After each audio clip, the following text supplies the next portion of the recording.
अगर हमारी कीमत है तो इस ईमान की वजह से हमारी, अगर हमने अपने ईमान को नहीं बनाया तो कुछ ले जाएंगे, रोन दे जाएंगे। हमारे अमाल सुस्त नहीं है बल्कि हमारा ईमान सुस्त है। जहाँ हर तरफ बहुत ज्यादा अंधेरा है वही कुछ लोग चमकेंगे और वो दूर से पहचाने जाएंगे। जो चीज हम सुनते हैं और बोलते हैं वही हमारे दिल में उतरता है। दीन का बोलेंगे तो दीन की आ जाएगी, दुनिया का बोलेंगे तो दुनिया की आ जाएगी। ये एक वाहिद जरिया है जिसकी वजह से हम जन्नत में जा सकते हैं और जहन्नम से बच सकते हैं।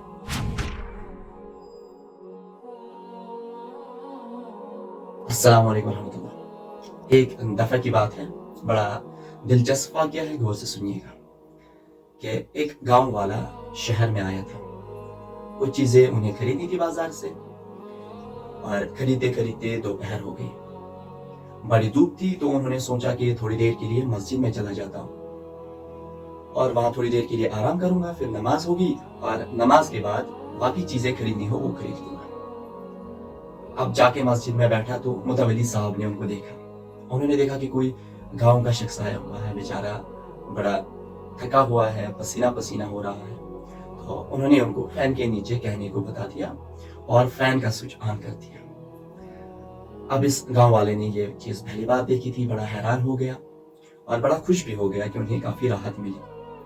नमाज के बाद और बाकी चीजें जब वो खरीदने गया तो उन्होंने एक जगह देखा कि यही फैन दुकान पे वो बेच रहे थे। तो उस गांव वाले ने वो फैन खरीदा, उसके साथ छोटी सी तार खरीदी और एक स्विच खरीद लिया। घर चले गए और अगले दिन जब ये खेतों में काम कर रहे थे, दोपहर हो गई तो बड़ी धूप थी और वो घर आ गए, इस फैन को लटका दिया छत के साथ और थोड़ी तार इसके साथ जोड़ दी और फिर स्विच लगा दिया। अब स्विच को ऑन ऑफ कर रहा है तो फैन चल ही नहीं रहा। दरअसल गांव में बिजली नहीं थी जिसकी वजह से उन्हें पता नहीं था कि ये फैन बिजली से चलता है। और यही मसला हमारा भी है कि आजकल अगर हम देखेंगे हर जगह मुसलमानों के ऊपर काफी हालात खराब हैं और वो इसलिए है कि मुसलमानों के अमाल खराब है। और अमाल इंसान तब करता है जब उसके अंदर ईमान हो। ईमान सही है तो बदन से निकलने वाला हर अमाल सही हो जाता है और जब हमारे अमाल सही हो जाते हैं तो अल्लाह रब्बुल इज्जत फैसले हमारे मुताबिक करते हैं, हालात हमारे मुताबिक बना देते हैं। अब अगर हम देखेंगे इस फैन की तरह, जैसे वो फैन नहीं चला, उसमें एक ही कमी थी, वो ये थी कि वहां लाइट नहीं थी। हमारी जिंदगियों में भी एक बहुत बड़ी कमी है, वो है ईमान की। कि इस वक्त अगर हम देखें, अल्लाह बचाए, कि हमारे अंदर बहुत कम ईमान है। तो मेरे दोस्तों, हमें ईमान को बनाने की बहुत ज्यादा जरूरत है कि ये एक वाहिद जरिया है जिसकी वजह से हम जन्नत में जा सकते हैं और जहन्नम से बच सकते हैं। और दुनिया में जिस शख्स को अल्लाह रब्बुल इज्जत ने ये ईमान दे दिया, अगर उसे दुनिया की और कोई नियामत भी ना मिले तो काफी है। और जिस शख्स को ये ईमान ना मिला, अगर उसे पूरे दुनिया की बादशाह भी मिल जाए, पूरी दुनिया के खजाने भी मिल जाए, तो उसे कुछ नहीं मिला। महराज की रात में अल्लाह के हबीब सल्लल्लाहु अलैहि वसल्लम ने देखा कि कुछ चीजें ऊपर को जा रही हैं और कुछ चीजें नीचे को आ रही हैं। उन्होंने जिब्रील अलैहिस्सलाम से पूछा कि ये क्या चीज है। हज़रत जिब्रील अलैहिस्सलाम ने कहा कि जो ऊपर जा रही है वो आपके उम्मत के अमाल हैं और जो नीचे आ रहा है वो उनके बकदर अल्लाह की तरफ से उनके फैसले हैं। यानी कि जो हम अभी कदम उठा रहे हैं, ये कदम हमारे पुराने कदम का एक नतीजा है। अब जिस दौर में हम रह रहे हैं आखिरी दौर है और हर जगह अगर हम देखेंगे पूरा अंधेरा ही अंधेरा है। ज्यादा नेक अमाल के बजाय बुरे अमाल किए जा रहे हैं। लेकिन इसमें भी आप देखोगे कि बहुत सारे लोग जो चमक रहे होंगे अपने अच्छे अमाल की वजह से, अपने सच सदाकत की वजह से और एक अच्छी लीडरशिप की वजह से।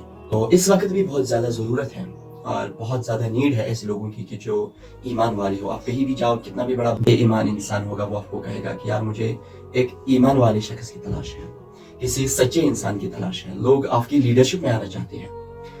बस फर्क ये है कि आप अपने आप को बना लें। हम जब अपने आप को बना लेंगे तो लोग खुद ब खुद हमारे ऊपर एक एतमाद करेंगे और लोग चाहते हैं कि हमें कोई क़ियादत करने वाला हो जो हमें सही राह दिखाए। तो इसके लिए अपने ईमान को बनाना पड़ेगा। अगर चमकना है तो अपने आप को सच्चा बनाना पड़ेगा। अगर हमने अपने ईमान को नहीं बनाया तो कुछ ले जाएंगे, रोन दिए जाएंगे। और उसी फैन की तरह जो वहां नहीं चला तो हम भी नहीं चलेंगे और जो चीज नहीं चलती उसकी कोई कीमत नहीं है। अगर हमारी कीमत है तो इस ईमान की वजह से हमारी कीमत है, वरना हम अपने आप को देखें और अपने आप को तकाबुल करें उन गैरों के साथ کہ وہ کیا کر رہے ہیں, کیا کھا رہے ہیں, کیا پی رہے ہیں اور کس کے سامنے جھک رہے ہیں. یہ ایمان کی ہی تو بدولت ہے جس کی وجہ سے ہم مسلمانوں کو اتنی بڑی عزت ملی ہوئی ہے. تو ہم دنیا کے اعتبار سے بھی جانتے ہیں جس کو دنیا کے اعتبار سے بہت ہائی پوسٹ ملتی ہے تو ان کو زیادہ ریسپانسبلٹیز بھی ہوتی ہے. اسی طرح سے اللہ رب العزت نے بھی ہم سب کو چنا ہوا ہے تو ہمارے اوپر بھی بہت زیادہ ریسپانسبلٹیز ہیں. اس لیے ہمیں اپنے آپ کے اوپر بہت زیادہ محنت کرنی پڑے گی. دیکھیں, ہم ہر کسی چیز کو کہتے ہیں یہ میرا ہے تو اس کو ٹھیک کرتے ہیں, اور یہ دوسرے کا ہے تو اس کو ٹھیک نہیں کرتے. یہاں اسلام میرا ہے, ایمان میرا ہے, تو اس کے اوپر مجھے محنت کرنی پڑے گی. اس کے لیے میں آپ کو 3 باتیں بتا رہا ہوں جو بہت آسان ہے. تو اس میں ہمیں سب سے پہلی بات جو ہمیں سب سے پہلا کام کرنا ہے وہ دعوت دینی ہے. اللہ کے بارے میں دعوت دینی ہے, اللہ کی بڑائی کی دعوت دینی ہے, اللہ سے ہونے کی دعوت دینی ہے. اور اللہ کے حبیب صلی اللہ علیہ وسلم میں 100% کامیابی ہے. ان کے طریقوں کو جتنا ہم اپنائیں گے اتنی ہمیں عزت ملے گی, اتنا ہم چمکیں گے اور اتنا ہی ہم کامیاب ہو جائیں گے.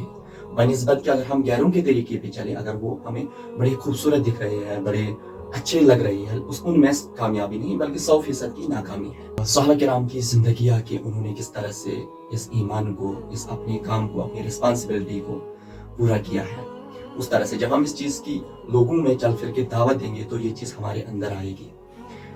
اور پھر اس کے لیے ہمیں اللہ سے دعا بھی کرنی ہے. 2 رکعت نفل نماز پڑھ کے, صلاۃ الحاجت پڑھ کے اللہ سے خوب مانگنا ہے, اپنے آپ کو سلیکٹ کروانا ہے.